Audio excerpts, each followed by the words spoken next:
Excellent. Right, let's get started. Firstly, I'd like to thank you all for joining. My name's Gavin, and this is the first of a series of events that we're doing and webinars talking about Viadex One and how we address endpoint management, MDLS, and do that through digital insights and data-led discoveries. So today's session is going to be made up of about 30 minutes of Dino and I talking, and then we'll have a session at the end for some Q&A. But please, if there are any questions that really are poignant in what we're talking about right now, I'll jump on those and we'll address those as they come through. So we're keeping things quite informal. We'll just be sharing what we're hearing out in the field. This is kind of myself and Dino, and where we're addressing specific challenges around endpoint management. So before I introduce Dino, I'll just give you a quick little background about me and kind of what makes it suitable that I'm hosting the session today for you.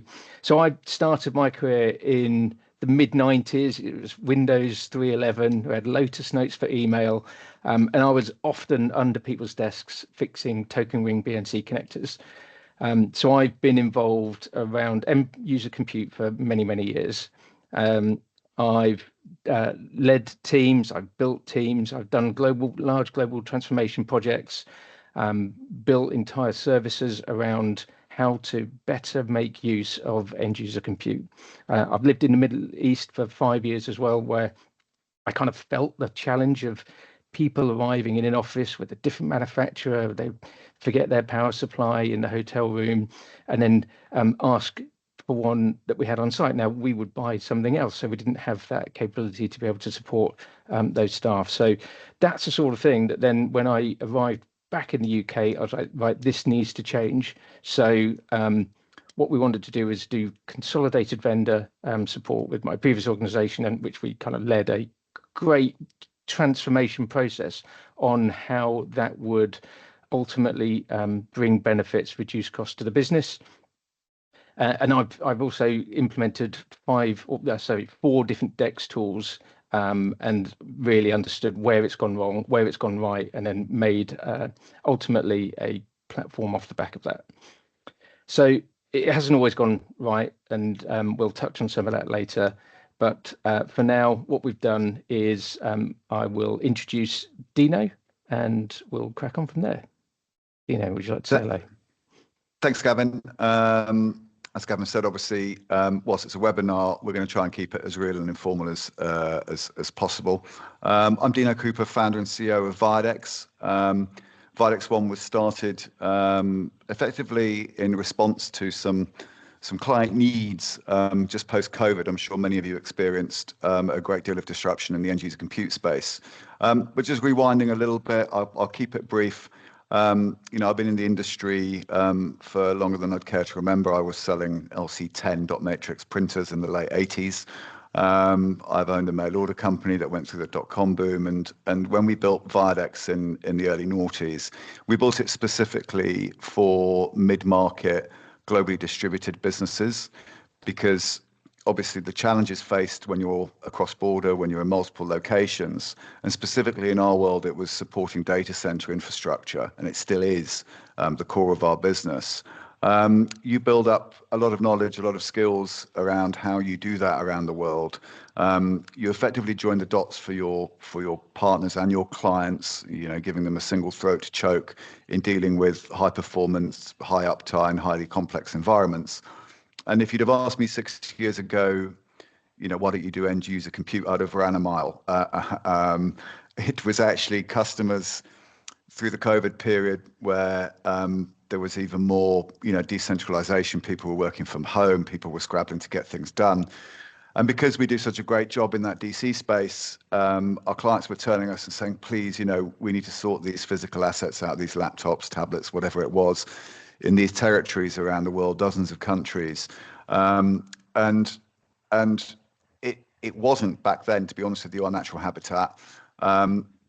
So what we did is we sat back and we thought, well, this is clearly a mess. And we spent a year or two through that helping some people, but not everybody, but really realizing that there's an opportunity and a big problem here. This isn't about cents in the dollar on a laptop.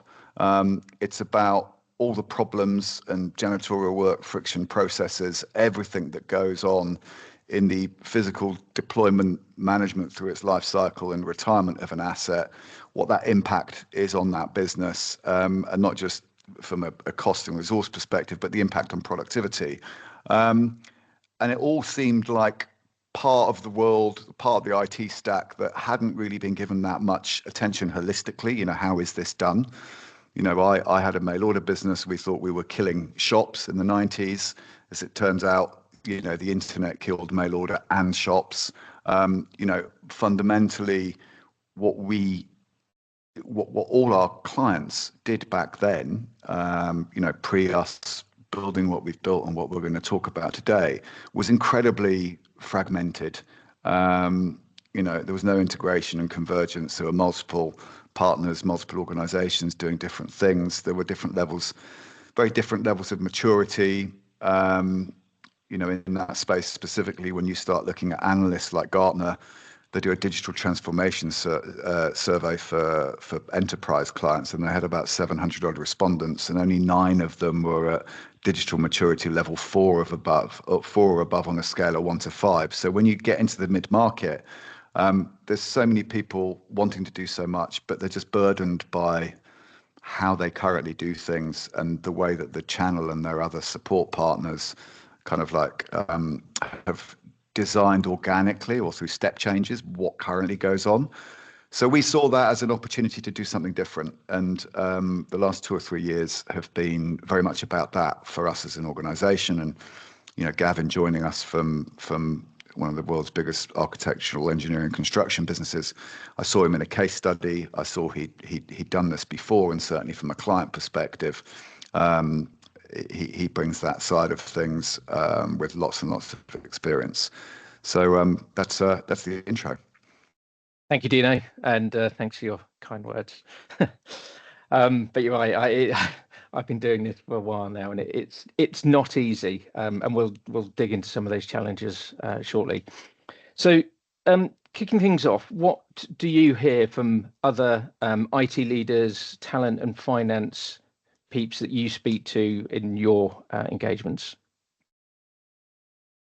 Wow. So there's a number of questions in there, right? So there's IT, there's HR, there's CFOs, and when speaking about this topic, there's a lot of frustration. There seems to be a lack of, you know, a lot of organizations still have numerous spreadsheets all over the place with regard to where their assets are, and that's just physically where they are, not where are they at in terms of their performance and life cycle and all of those other things, you know. So it's incredibly fragmented, and all aspects of how the estate is consumed are typically fragmented. I mean, you've got some consolidation stories on that side of things that go into quite a bit of detail. Point solutions, different partners for different regions, very much reactive. And it's something that never stops. You know, intelligent asset refresh is the title of the webinar, right? The whole point about the refresh cycle is that it's like the painting of the Severn Bridge. You start at one end, you get to the end of it, you've got to start all over again. And it's not based on data-driven decisions, i.e. the performance of an individual device and its suitability at that moment in time or throughout its life to a user. It's usually a financially driven, organizationally driven activity. Sometimes it's a react to demand driven. You know, Fred's got a new laptop. He's had it for 12 months. Mine doesn't work properly. I'll keep logging service desk tickets until someone pays attention and gets me one. So it's very, very reactive. It's very, very fragmented. There's you know, we have FinOps tools for cloud. You know, what's the FinOps tool for visibility across the entire end user compute space, where both the device and its performance and its suitability, all of those three things are ultimately what determines how productive and the performance of your teams are, right, individually as cohorts. So there's a total lack of maturity in a lot of cases in that space. And then you've got a landscape in terms of who are the people that these organizations typically turn to. So, you've experienced this again yourself, in a 20,000 device plus environment where going to a Lenovo or a Dell or an HP. We'll come on to that, Dino. I'm just conscious because we've got that section further down. So yeah, I get all excited. You need to stop me when I rattle ahead, Gav. You keep me in check. Don't worry. I mean, the conversations that I have around IT teams and IT leaders as well, and there's kind of three core components that come up again and again. So one is reduce cost, and that's actually becoming more and more of a priority. And we're not getting away from that. That is something that we can do, not only from device refresh. Obviously, extending that life means I'm not spending all that money that I traditionally would have. But there's also things like software asset management and software licenses that is still part of a sustainable refresh process where I'm not going off and buying yet another Office 365 license because someone wants Visio when I've got a whole bunch that are just left there unused. I can just reassign those. So that's something that kind of we definitely address. So that's one. And then compliance. So how do I make my environment so much safer than it is today, or just have the visibility of actually is the things that we want to happen on devices, are they happening? And we've seen throughout our own infrastructure, but also others that we've been running this service across as well, is some things that are happening that they weren't necessarily aware of, and they thought that they were covered, and actually they were in most cases, but not full global distribution.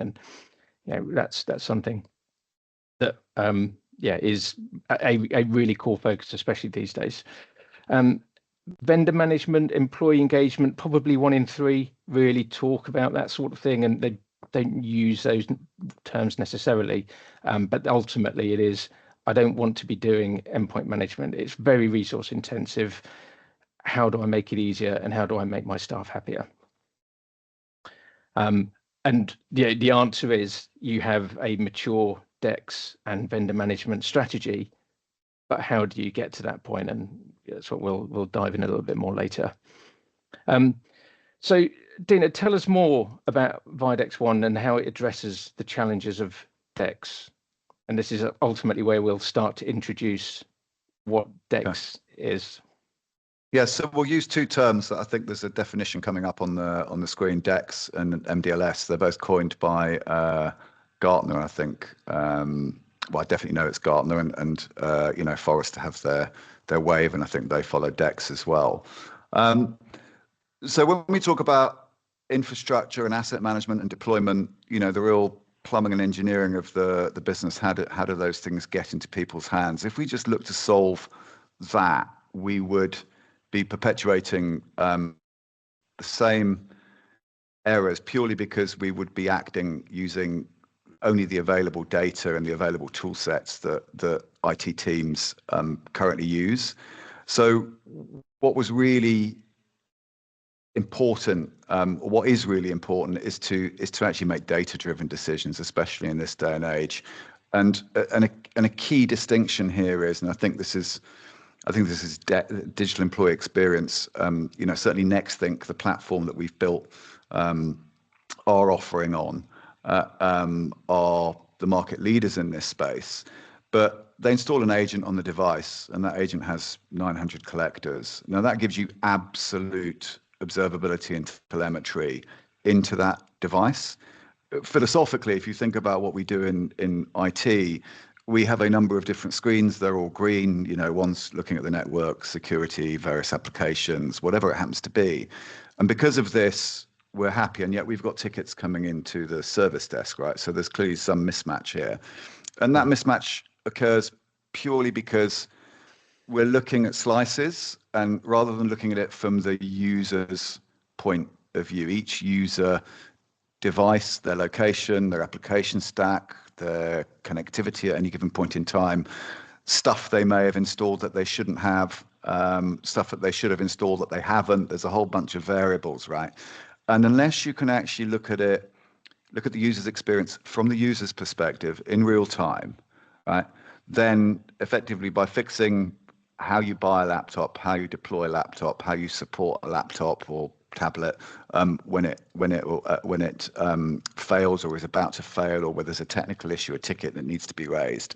It's just all reactive, and you're unlikely to get to root cause, let alone be able to take, step out. We call it shining a light in our process, where, when we run a POV at a client and we install across 10% of their estate, it's literally like taking the eye patches off and being able to see actually what's going on a per device, per user, or cohorts and what have you. So Dex really is about that real-time visibility and the data that you need to make the right decisions. I mean, Gav, you've got some probably hatfuls of practical examples of where, when we've turned that light on in a prospect or an existing client's estate, where we've installed a PO for 10% of their estate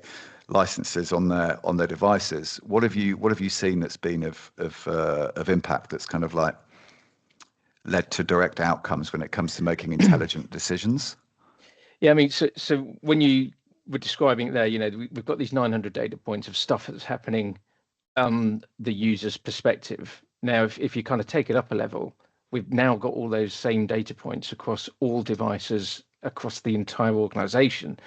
So now you're not just fixing things individually, you're seeing it at a broader scale, and actually that one fix might fix 10 things or 100 things or 1,000 different devices. So actually that impact is like a snowball. It will just get bigger and bigger and bigger. The more mature that you become, and the more actions that you kind of build into the platform yourself.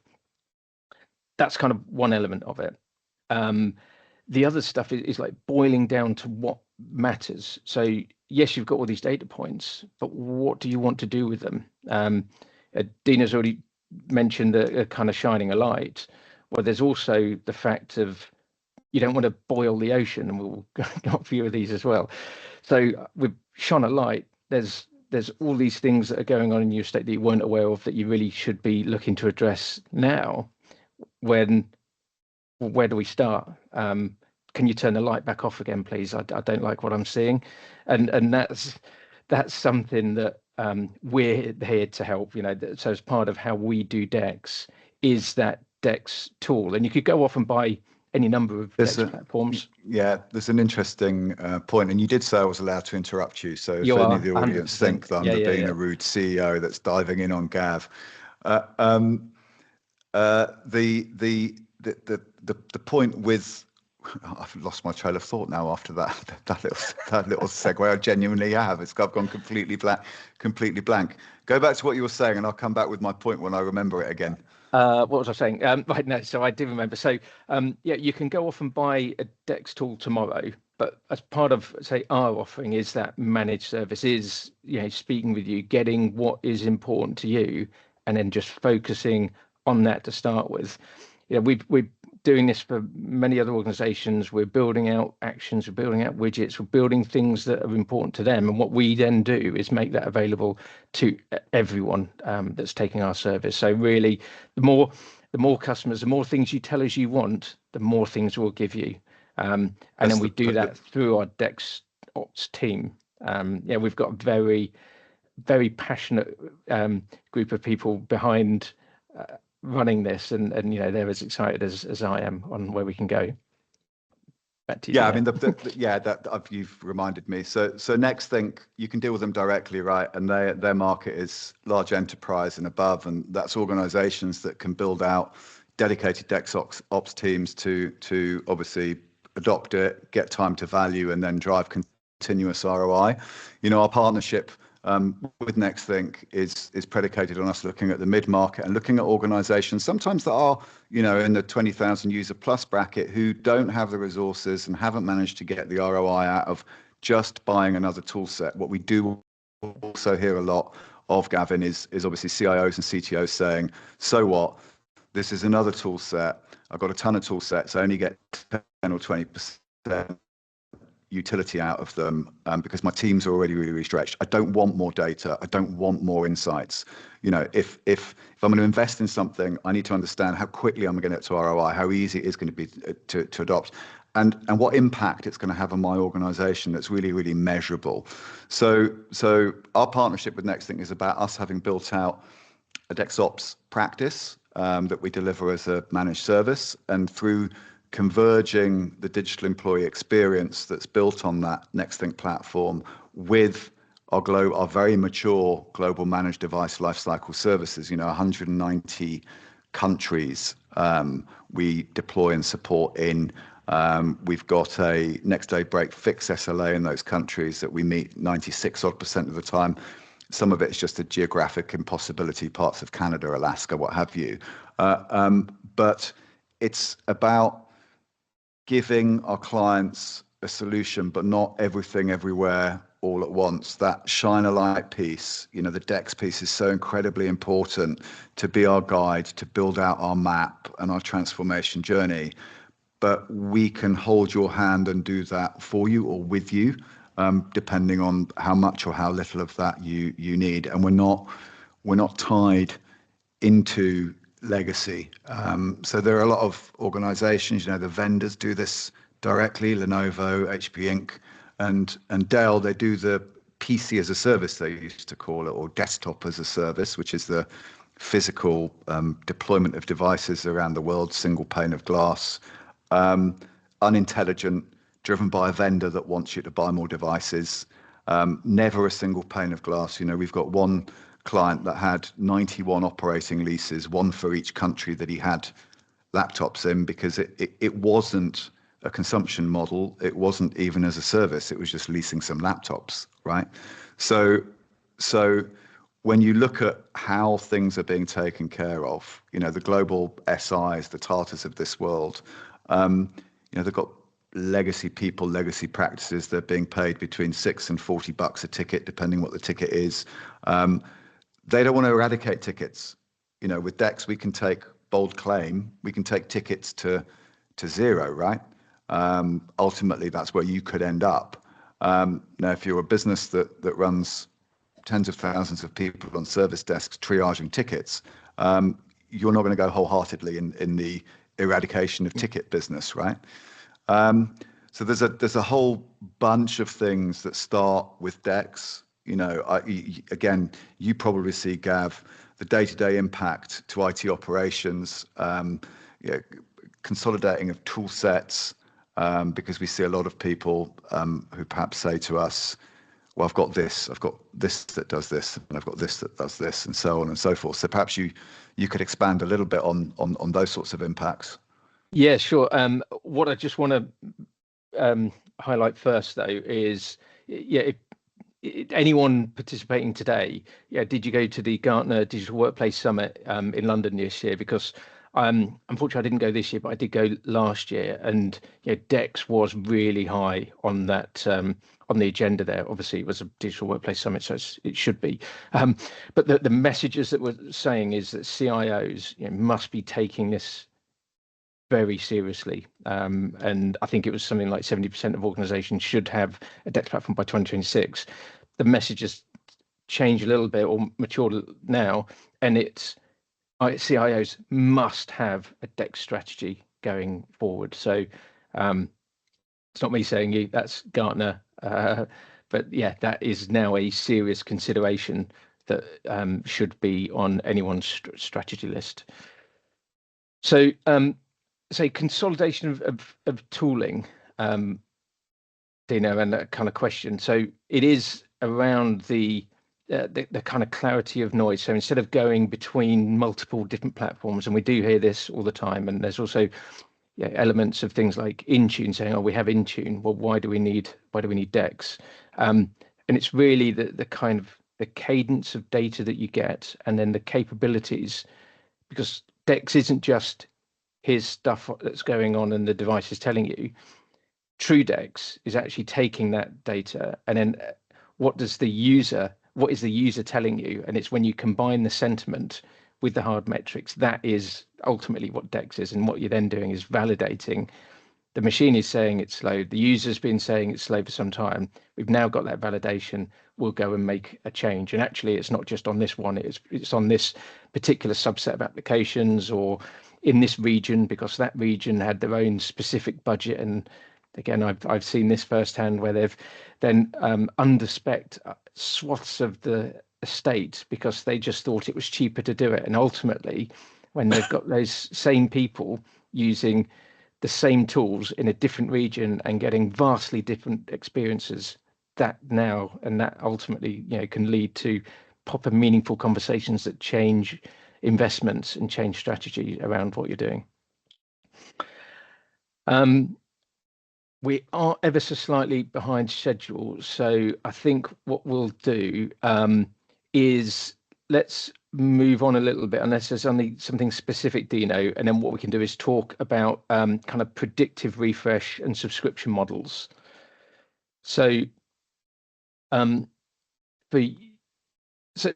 explain how performance data triggers refresh when needed and on demand.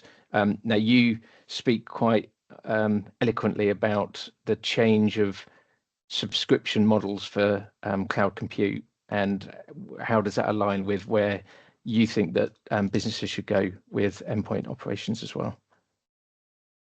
Yeah, so the title of the webinar, Intelligent Asset Refresh, we've gone off piste a little bit by talking about DEX, but I mean, it's a key component, that visibility piece, right? But getting back to devices, I don't know the age and demographic of the people that are joining the webinar or watch it after, but I think most technologists will understand or will remember that in 2006, when we deployed apps around the world, it was physical devices in data centers or in cupboards at the back of the building that had some cooling, and then cloud came along, and this was the dot-com boom. The world became one marketplace. Even small and mid-market organizations could, either through PE and acquisition, roll out across the world. Customers, factories, employees, facilities all became global. So the cloud was born, right, in 2006, and before that, buying assets, deploying them, supporting them, sweating them, retiring them was the norm in the data center. But even that took 17 years to 2023 to become over 50% of the workload.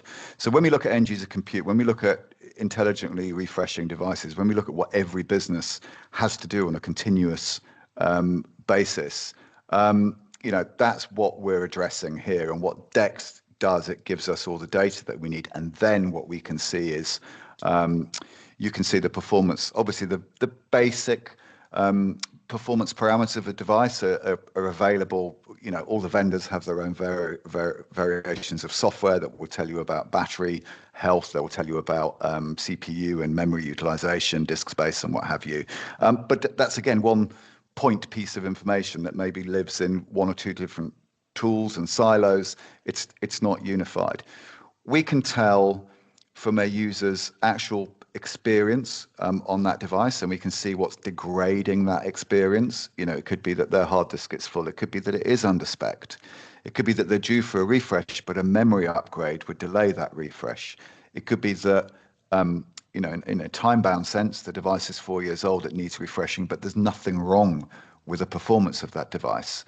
It could be that a user has a persistent problem, and in a typical environment, because you can't make the problem go away, you can't run root cause analysis, you deliver a new device, a higher spec device, because that's the only way to get them back up and running. So all of this is partly reactive triage in a normal environment. He who shouts loudest, or the VIP users who need the things the most, and or a time-bound refresh cycle. Now, it really doesn't need to be that way, right? I mean, if you use data to really intelligently make sure you buy the right devices in the first place, if you then use data to ensure that you've got a performance of a device that's benchmarked across an aggregate of users and based on the standards that you set with us and we put into the platform. So then as that starts to degrade or near that red line, and we can see exactly any external factors that are impacting that performance and fix them. But if the true performance is getting to the point where productivity and frustration and digital friction, the ability of a user to seamlessly do their work is being impacted, then it's at that point that that device needs to be refreshed. Can I just add as well? And that could be 3-4 years. It could be. Go on, Karen. No. Sorry, I don't know if it's my end or your end, but the internet dropped for a moment there. It's the entire life cycle as well, though, isn't it? It's not just here's the onboarding process. It's if it fails, what goes on? If at the end of its life, so we have then identified that it's no longer fit for use and needs to be collected. That is really where all those additional touch point add cost in most models, not in ours, isn't it? Yeah, so without question, I mean, if you think about it in your businesses, you've got procurement, finance, HR, IT, maybe a bunch of office managers in different regions, all continuously involved with the buying, deploying, nursemaiding, and retiring devices, right? And in our model, I mean, we deal with quite a few private equity-backed businesses where they have to have capex, it's unfortunate for them. It's okay. We've got a model for that. But true consumption isn't a lease. It's cost per user per month. And then the device replacement is down to at the point in time when performance is going to be impacted. So it's not time bound. It's not a fixed 3, 4, 5, 6, 7 year contract. It really is as elegant as that, and we can flex down. If your estate is shrinking in certain regions, we automatically cascade devices. So if you've got VIPs or client-facing people that have to have the latest and greatest device, and after 2 or 3 years they need to have the latest and greatest device because of image or ego or whatever the business decision is, we can take that, and if it's a high spec device and it meets criteria, we completely refurbish it and we can put it back into an estate, so therefore extending its life cycle within your estate longer. So we're just everything that you can imagine end to end that currently exists. I describe it as either plumbing or engineering, and that's my polite description, or janitorial work within your business in support of a 10,000 user estate in 36 countries. My argument is it shouldn't be there and it goes away. We can take it away, and when you actually do those real cost comparisons by a country mile, operating it in the way that we do in a scale, we save money. We reduce waste, we reduce costs. So waste is different to cost. We improve productivity and performance. We improve compliance holistically across the entire estate.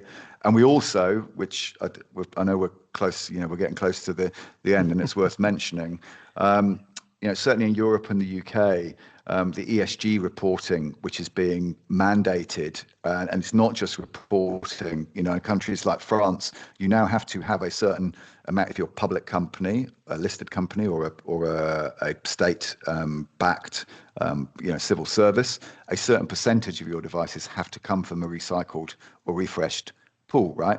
So there's also regulation coming into this space, which is going to add even more work and complexity. And this stuff, really in this day and age, your tech resources should be focusing higher up than this, right? You shouldn't be looking in this space. You should be looking at how you evolve other elements of your business, I think.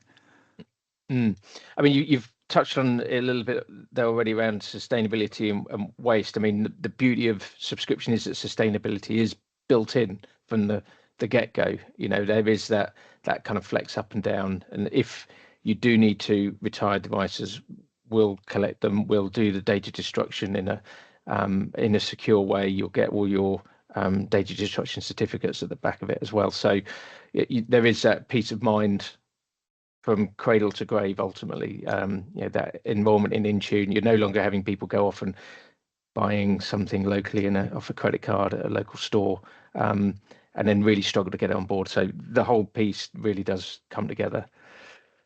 I think we'll be amiss if we don't focus on what does the future look like. So looking ahead, we're building an AI predictive model platform. How do you see this evolving, and what emerging technologies are you excited about? Yeah, it's really interesting. It's awful, Sorry, isn't Kat. it? I mean, I'm about I'm about to we've mentioned AI. I fundamentally believe that in the future that there will be no service desk, right? There's no way that devices in their current format will remain the same. The ability to self-heal and predictively self-heal, when it comes to the various services that are delivered through the device, network applications and what have you.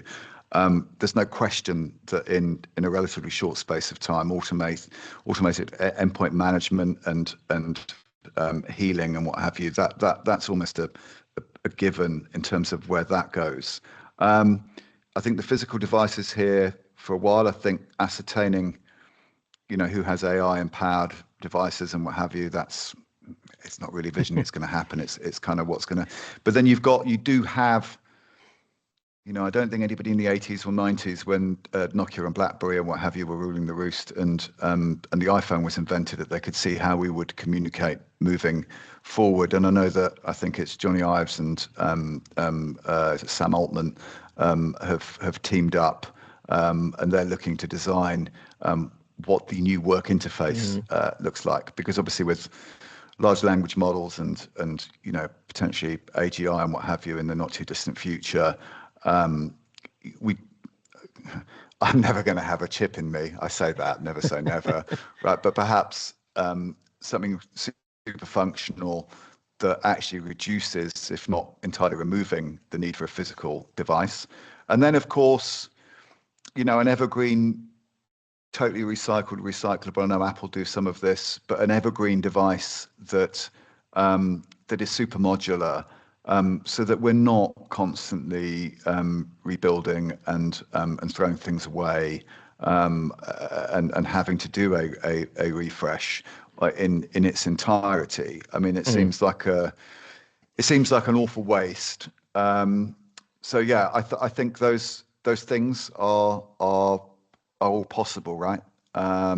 It's about commercial appetites and trends, and all of them are about evolving from where you are today and having a good hard look at what is really going on in how you currently, how much friction across your organization, not at an individual user level, does this refresh and everything that is associated with that end user support piece, and where are you today, and how far away from making steps towards a more efficient, more cost-effective, less wasteful, both in e-waste and monetary terms, future.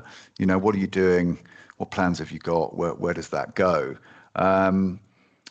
Yeah. So how do you evolve and how do you get there? And then in terms of what the future looks like, definitely AI. There's a Nextthink article called "The Death of the Service Desk." I'd love it if our team could pop that and a couple of other things that we've perhaps referenced in the chat, so that people could have them as takeaways.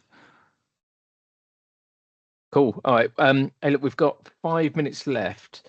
I'll just quickly wrap up, and then if there's any questions, do post, and then we'll pick it up from there. So, I mean, for me, what most excites me really, where the future is going, is having the AI build confidence in what it's seeing, and then actually just go off and fix it for us.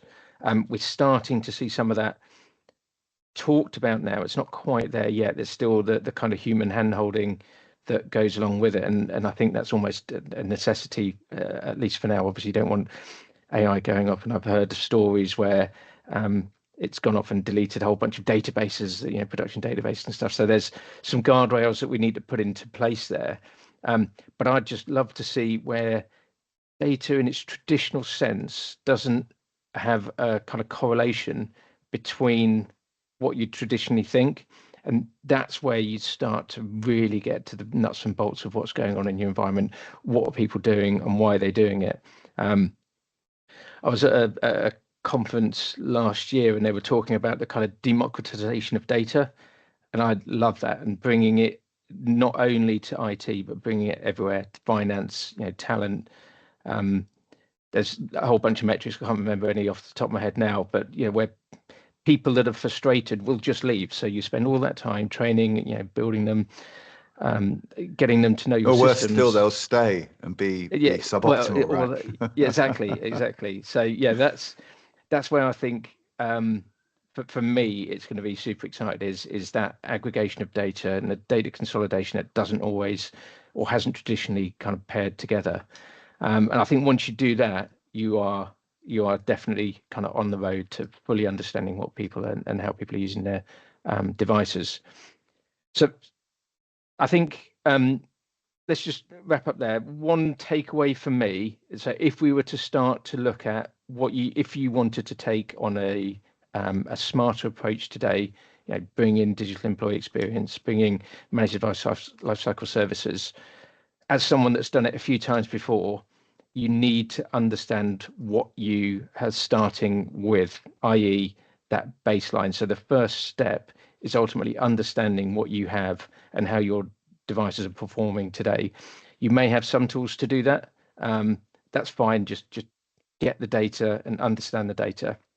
Once you've got that baseline, and we've already called it, turning on the light, we'll show you if we were to deliver this for you, which apps are struggling, which devices should be focused on first, because they are the ones that are feeling the pain and will have the biggest win. So once we've got that, we can prioritize what's going to be quick, what's going to make the biggest impact, what moves the needle.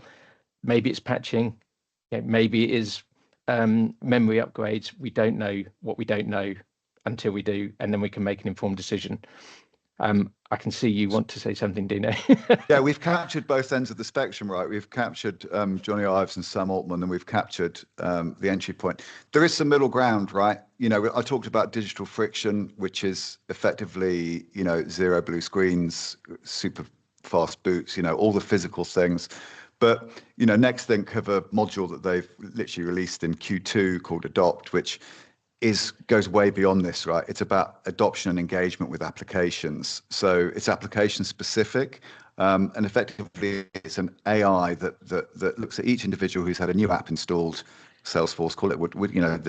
There's a basket of them, and how they're interacting with it and what help they need with it. And through large language, the ability to help them adopt and use and get productivity and time to value from their applications.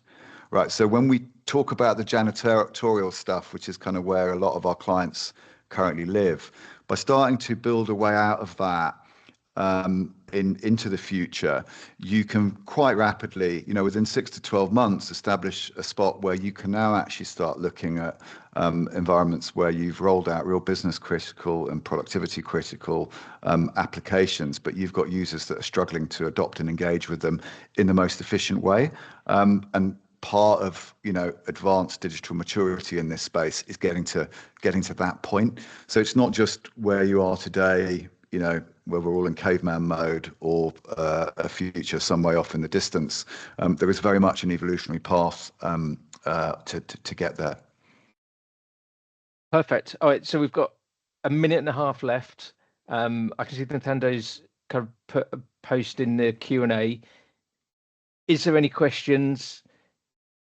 If not, more than happy to reach out separately. If you want to talk any further of any talking points, happy to do that. This is the first, as I think I mentioned earlier, of a series. So our next one, thank you, is just on the screen now. So e-waste or easy money. And this is really about turning those devices that you are handing back that are at the end of their life. They have fairly significant residual value that you could potentially leverage off the back of that. So please register for the next one. I think there'll be some follow-on material as well that we'll post. Thank you very much. Is that one with Andy? Yes, that one will be. Yes, if anyone's Andy on that's a rugby fan, our ESG expert who runs in the ESG business is a chap called Andy Gomersall who helped England win the World Cup in rugby in 2003-4. He's got an amazing recycling business and is a really way more interesting to listen to than me. Thank you everyone so much for taking the time to tune in. Gavin, thank you. I've really enjoyed the session. Pleasure. And I think that's it. Peace out, right? Thank you. Cheers all. Have a great rest of your day wherever you are. Bye. Thanks, bye.